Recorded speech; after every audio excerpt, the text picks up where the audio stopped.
Hi, people. We hope you're having an amazing day today. It's 2022, and at this point, seeing people from different races, sexualities, genders, and cultures doesn't surprise us. Well, that has become wishful thinking.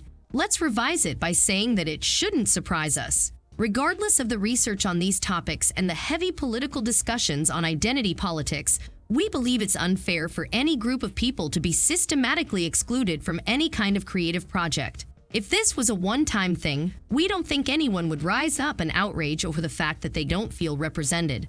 But this is a systematic issue that has been going on for decades at this point. Let's take cinema. From the very early days, POC actors couldn't find any place in Hollywood. By the time they started to be popular, they were either regarded as actors who only addressed the POC groups or were considered as less than a white actor, which was determined through the elements such as the payment. Even if there have been some POC actors who gained mainstream popularity over the years, such as Will Smith, the issue of colorism took the stage and made people question whether he could have been this successful if his skin color was darker, proving the industry's bias toward the POC. Even when it comes to women, who are objectively constituting at least half of humanity, somehow Hollywood manages to make them feel less than the men. How? Well, to this day, actresses are paid less than actors. Also, ageism and body image are major factors that, usually, impact actresses more than the actors, which is also the result of the unfair treatment of women in the sector.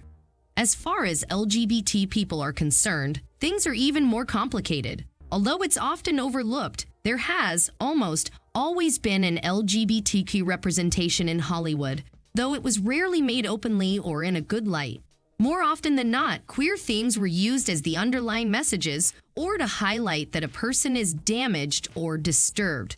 To be honest, queer baiting was much more popular than the actual representation until very recently. In recent years, mostly thanks to the streaming platforms such as Netflix, we observe a rise in all these groups being represented more in the sector. Even Disney, which is notoriously known for its mostly white, strictly straight, and overwhelmingly sterilized characters, has released a show named Owl House and proved that it can also adapt to modern times and revive itself. Unfortunately, this revival lasted only for a couple of years since the platform recently announced that the Owl House is about to come to an end. The good news, though, we will get one more season of the series before it actually finishes. The series is created by the creators of Gravity Falls and is telling the story of Ida Clawthorne, who travels through a portal and makes friends in a new fantasy world. In the show, there is a character named Luz, which is the first bisexual character in Disney. The series has an 8.2 IMDb ranking, which is proof that people love to see Disney shaking some traditional rules up. Still, all these don't change the fact that everything will come to an ending very soon, as the so-called Disney brand doesn't consider the Owl House as a suitable show. At the end of the day, there are a few business people who oversee what fits into the Disney brand, and one day one of those guys decided the Owl House didn't fit that brand. The story is serialized, our audience skews older, and that just didn't fit this one guy's tastes. That's it.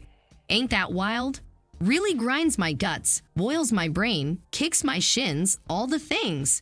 It sucks, but it is what it is, said the creator of the show in a recent interview, and we totally sympathize with her feelings. Still, we are thrilled to announce that the third season of the beloved series will be out around spring 2023 with a trailer that will hit the internet around February 2023. Do you think Disney should embrace the politically correct stance in its projects? Let us know what you think in the comments below, and don't forget to like, subscribe, and share the video. Thank you for watching. See you soon.